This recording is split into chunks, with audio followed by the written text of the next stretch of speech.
تاجر جو متقی ہو، جو سچ بولتا ہو، جو احسان کرے لوگوں پہ، مجھے ایسا بنا دے، احسان کرے لوگوں پہ، مجھے ایسا بنا دے۔ الحمدللہ رب العالمین والصلاة والسلام علی سید المرسلین، اما بعد فاعوذ باللہ من الشیطان الرجیم، بسم اللہ الرحمن الرحیم۔ الصلاة والسلام علیک یا رسول اللہ، الصلاة والسلام علیک یا حبیب اللہ، الصلاة والسلام علیک یا نبی اللہ، وعلی آلک وصحابک یا نور اللہ۔ مدنی چینل کے ناظرین، اس وقت آپ سلسلہ حسب معمول دیکھ رہے ہیں احکام تجارت، اور انشاءاللہ عز و جل جیسا کہ اس سلسلے کا فارمیٹ ہے کہ اس سلسلے میں خصوصیت کے ساتھ بلکہ لیتے ہی ہم وہ کالز ہیں، وہ سوالات ہیں آپ کے جو مالی لین دین سے متعلق ہوں، تجارتی معاملات سے متعلق ہوں، صنعتی اور ہماری جو خرید و فروخت کے معاملات ہیں، اس سے ریلیٹڈ جو آپ کے سوالات ہوں، اشکالات ہوں، وہ ہم لیتے ہیں، اور مفتی علی اصغر عطاری مدنی مدظ اللہ العالی ہمارے ساتھ ہوتے ہیں، آپ کے سوالات ان کی بارگاہ میں پیش کرتے ہیں، مفتی صاحب جوابات ارشاد فرماتے ہیں۔ تو انشاءاللہ آج بھی یہی سلسلہ رہے گا، اور درود پاک کی فضیلت کے بعد آپ کی کال کے ساتھ مفتی صاحب کی طرف بڑھتے ہیں۔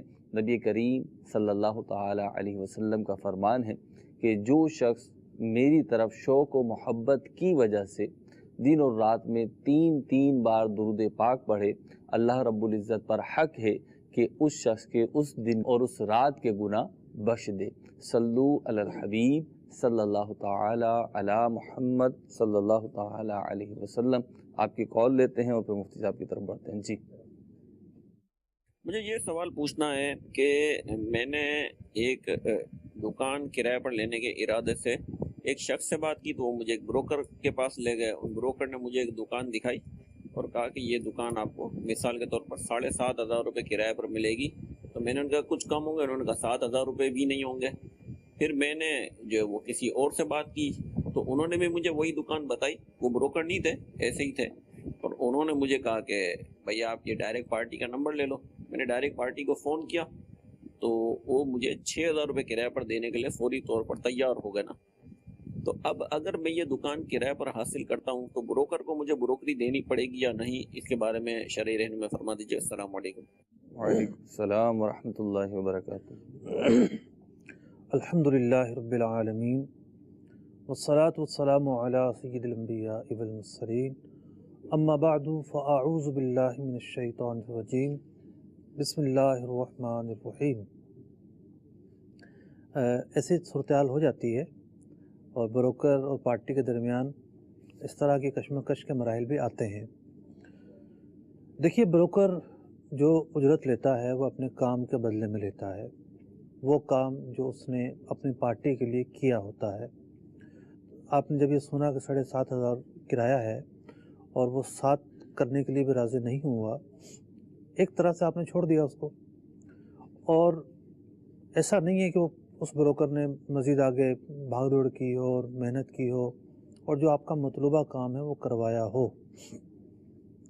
اس صورتحال کے اندر تو واضح ہے کہ بروکر کی اجرت نہیں بنتی، اگرچہ کہ وہ اسے مایوب سمجھے گا، آپ سے تقاضا بھی کرے گا، لیکن اس کو سوچنا چاہیے کہ اس کا جو کام تھا اس نے کسی بھی طور پر نہیں کیا۔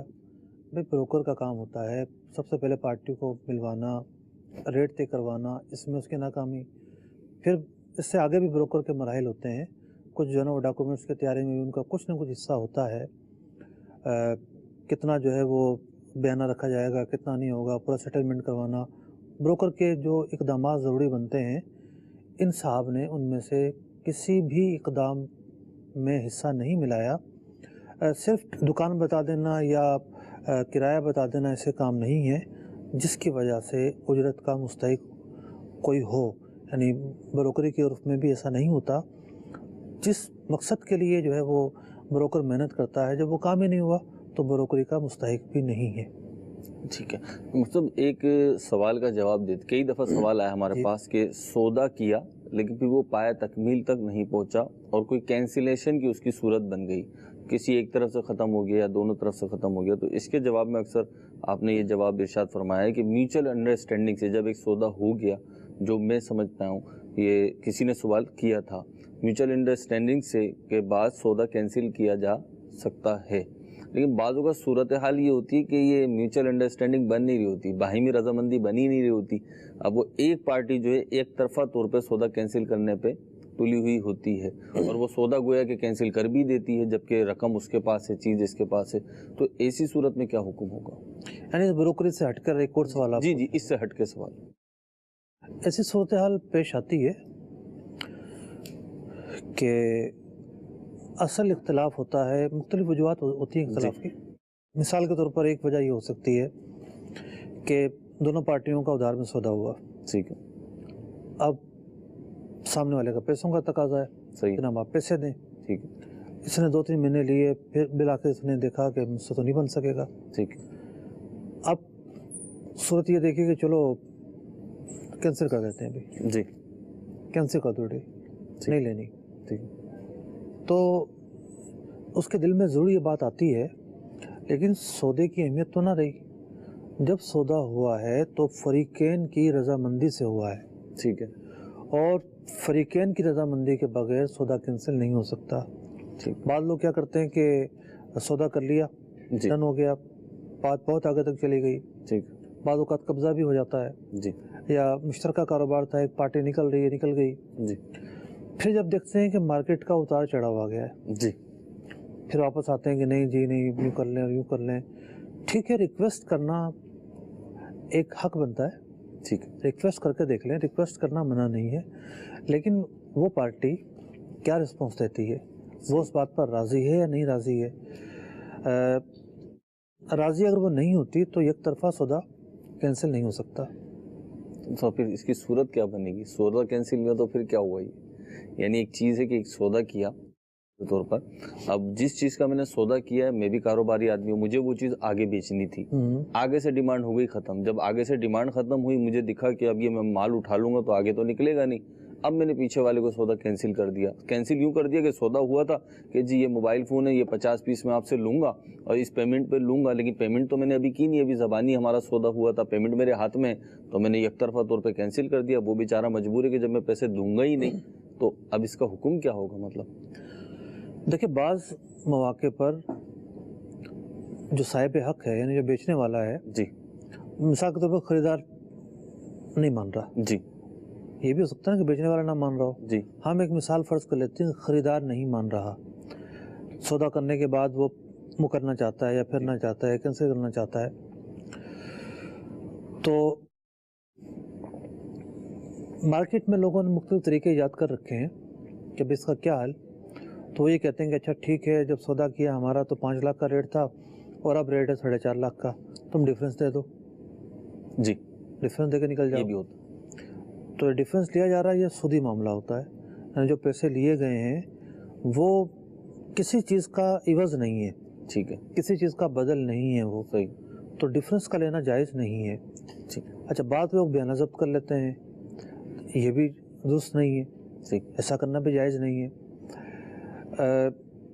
اب جس فریق مقابل ہے جو سودا کینسل نہیں کرنا چاہ رہا, جی, اس کو بالکل یہ حق بنتا ہے کہ یہ اپنی جو ہے نا وہ بات جاری رکھے, اور پھر کسی مرحلے پہ سوچتا ہے کہ اب کیا ہوگا,